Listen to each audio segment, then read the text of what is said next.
Warrandyte Theatre Company tackles challenging topic with great success. Review by Paul Kelly. Arriving at the Warrandyte Mechanics Institute Hall for the latest of the Warrandyte Theatre Company's productions, The Vagina Monologues, I was a little surprised to notice that at least 50% of the audience of the sold-out performance were male. This was not a show I had seen before, and I was unsure of what to expect. Looking through the program at the 9 women who would be performing, I noticed a few familiar faces from previous Warrandyte Theatre Company productions, as well as some new names. The director, Caroline Shaw, has been acting and directing with Warrandyte Theatre Company for quite some time. The show itself provided an insight into the relationship that women have with this intimate body part, and provided a range of views on how it has affected their lives through the years.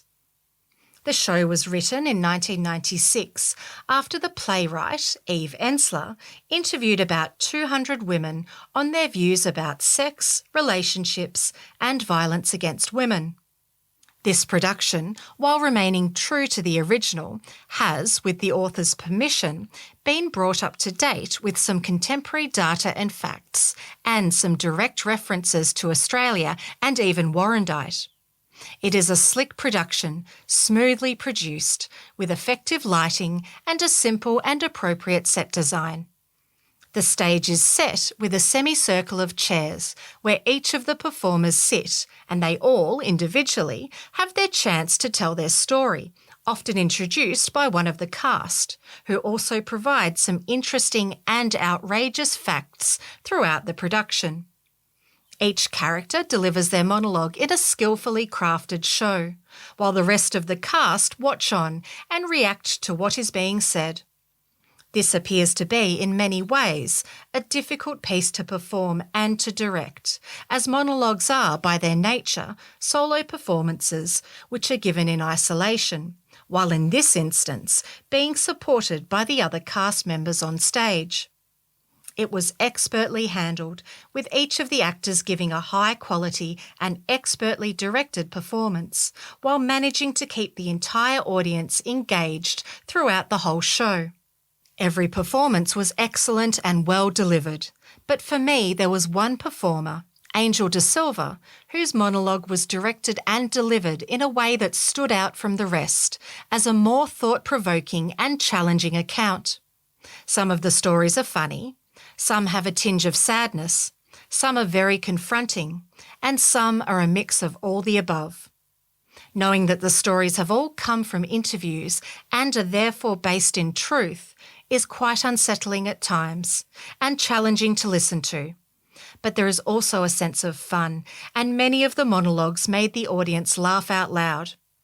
So while I admit I was uncertain and perhaps a bit apprehensive about attending, I found it to be a very thought-provoking and worthwhile production, presented by a community theatre company at an excellent standard. Each of the chairs the performers used were put up for a silent auction after the production, raising $1,235 for the Macaulay Foundation, who provides support for women fleeing domestic violence.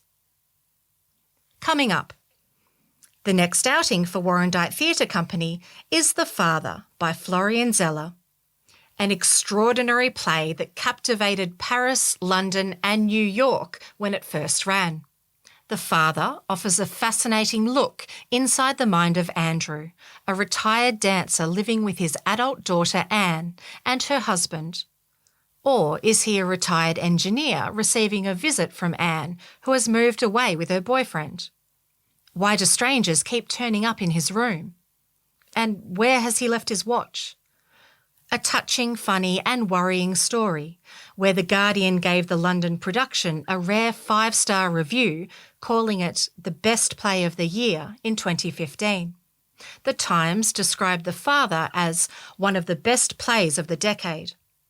The 2020 film, starring Anthony Hopkins and Olivia Colman, closely follows the play and won Academy Awards for Best Adapted Screenplay and Best Actor, Hopkins. Be sure to catch this beautifully staged production from Friday, June 19 until Saturday, July 4. Tickets at trybooking.com/DHJOP.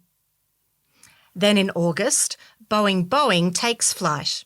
Set in the roaring 1960s, Boing Boing centres on self-styled Parisian Lothario, Bernard, a bachelor with a flat in Paris and 3 fiancés, an Italian, a German, and an American airline stewardess, each blissfully unaware of the others. Bernard carefully maintains his romantic system by keeping one up, one down, and one on standby, relying on flight schedules and layovers to preserve the illusion of control. However, soon modern aviation, bad weather, and faster Boeing jets begin to disrupt those schedules.